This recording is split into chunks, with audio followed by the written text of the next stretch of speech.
Cara kerja kopling manual. Sistem kopling manual merupakan sebuah mechanical powertrain mobil yang berfungsi sebagai pemutus aliran tenaga dari mesin ke transmisi secara manual. Ketika kita menekan pedal kopling, itu artinya kita mengaktifkan fungsi kopling manual. Seperti kita ketahui bahwa mobil memiliki dua jenis transmisi, yakni manual dan otomatis. Kedua jenis tersebut juga memiliki kopling. Nah, yang akan kita bahas kali ini adalah mengenai cara kerja kopling manual mulai dari komponen dan juga mekanismenya.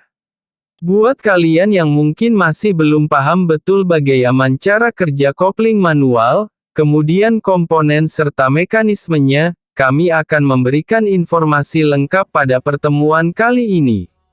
Setiap komponen dari kopling manual juga memiliki fungsi-fungsinya.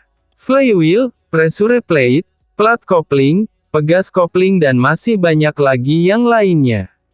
Baiklah, daripada penasaran, lebih baik langsung saja kita simak ulasan mendalam mengenai cara kerja kopling manual yang telah kami siapkan berikut ini. Cara kerja kopling manual. Perlu kalian ketahui bahwa sistem kopling bukan hanya memutuskan serta menyambungkan kembali tenaga mesin sekedarnya.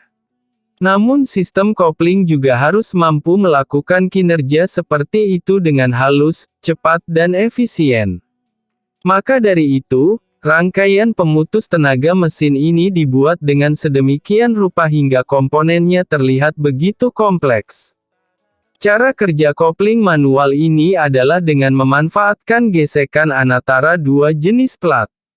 Akan tetapi kedua jenis plat ini memiliki permukaan yang sama sekali tidak licin.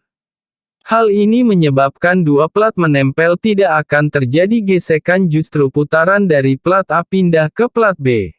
Kedua plat ini adalah plat logam sebagai pemutar dan plat kopling sebagai kampas kopling. Plat logam sendiri sebagai pemberi putaran, yang umumnya terbuat dari baja tuang keras dan kuat. Sementara itu plat kopling dilapisi dengan bahan keramik yang membuat teksturnya kasar yang berfungsi sebagai penerima putaran, sehingga ketika plat logam ditempelkan pada plat kopling, maka putaran pada plat logam akan tersalur ke plat kopling. Untuk memutuskan putaran, maka antara plat kopling dan plat logam cukup dipisahkan hingga timbul jarak. Kalian perlu juga untuk mengetahui beberapa komponen penting yang ada di kopling manual ini, diantaranya adalah sebagai berikut. Flywheel, sebagai plat yang memberikan putaran input dari mesin. Pressure plate, berperan untuk mengatur jarak antara plat logam dan plat kopling. Plat kopling, sebagai plat penerima putaran dari flywheel. Plat ini terhubung ke poros transmisi. Clutch cover, merupakan cover yang digunakan untuk meletakkan komponen seperti pressure plate, pegas kopling, dan release lever. Cover ini dibaut ke flywheel sehingga semua komponen di dalam clutch cover akan ikut berputar sesuai putaran flywheel. Pegas kopling, berfungsi menekan pressure plat agar tetap menempel pada plat kopling, saat pedal tidak ditekan. Beberapa mobil menggunakan pegas tipe diafragma, namun pada penjelasan ini menggunakan tipe coil spring. Release lever, merupakan plat untuk mengungkit pressure plate agar bisa terbebas dengan plat kopling.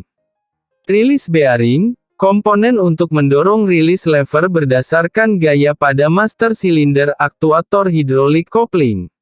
Mekanisme kopling manual. Sedangkan untuk mekanismenya, dalam penjelasan ini kita akan menggunakan sistem kopling manual dengan kontrol hidrolik. Jadi dari pedal kopling nantinya akan langsung terhubung ke master silinder dan tidak menggunakan kawat kopling. 1. Pada saat pedal kopling ditekan. Ketika pedal kopling ditekan, maka akan timbul aliran fluida ke arah aktator hidrolis kopling. Aliran fluida tersebut akan memberikan tekanan pada release bearing sehingga release lever akan tertekan. Ketika itu maka pressure plate akan terungkit sehingga plat kopling yang awalnya terjepit di antara flywheel dan pressure plate menjadi bebas hingga menimbulkan sedikit celah. Walaupun celahnya cukup kecil, namun ini mampu untuk membuat putaran dari flywheel tidak teralirkan ke plat kopling. Dalam tahap ini, flywheel tetap berputar beserta semua komponen di dalam clutch cover juga ikut berputar. Untuk memutuskan putaran, maka antara plat kopling dan plat logam cukup dipisahkan hingga timbul jarak. Kalian perlu juga untuk mengetahui beberapa komponen penting yang ada di kopling manual ini, diantaranya adalah sebagai berikut. Flywheel, sebagai plat yang memberikan putaran input dari mesin. Pressure plate, berperan untuk mengatur jarak antara plat logam dan plat kopling. Plat kopling, sebagai plat penerima putaran dari V-wheel. Plat ini terhubung ke poros transmisi.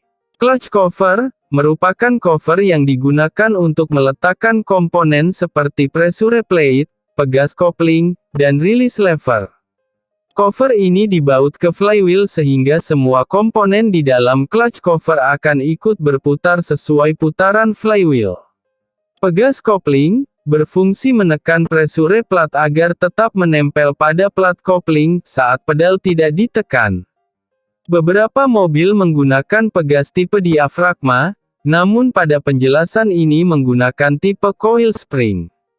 Release lever, merupakan plat untuk mengungkit pressure plate agar bisa terbebas dengan plat kopling. Release bearing, komponen untuk mendorong release lever berdasarkan gaya pada master silinder aktuator hidrolik kopling. Mekanisme kopling manual. Sedangkan untuk mekanismenya, dalam penjelasan ini kita akan menggunakan sistem kopling manual dengan kontrol hidrolik. Jadi dari pedal kopling nantinya akan langsung terhubung ke master silinder dan tidak menggunakan kawat kopling. 1. Pada saat pedal kopling ditekan. Ketika pedal kopling ditekan, maka akan timbul aliran fluida ke arah aktator hidrolis kopling. Aliran fluida tersebut akan memberikan tekanan pada release bearing sehingga release lever akan tertekan. Ketika itu maka pressure plate akan terungkit sehingga plat kopling yang awalnya terjepit di antara flywheel dan pressure plate menjadi bebas hingga menimbulkan sedikit celah. Walaupun celahnya cukup kecil, namun ini mampu untuk membuat putaran dari flywheel tidak teralirkan ke plat kopling. Dalam tahap ini, flywheel tetap berputar beserta semua komponen di dalam clutch cover juga ikut berputar. Akan tetapi karena plat kopling terbebas, maka plat kopling dan poros transmisi tidak ikut berputar. 2. Ketika pedal kopling dilepas. Dan ketika pedal kopling dilepas, maka tekanan fluida pada aktuator hidrolis kopling akan hilang. Ini membuat release bearing kembali ke posisinya.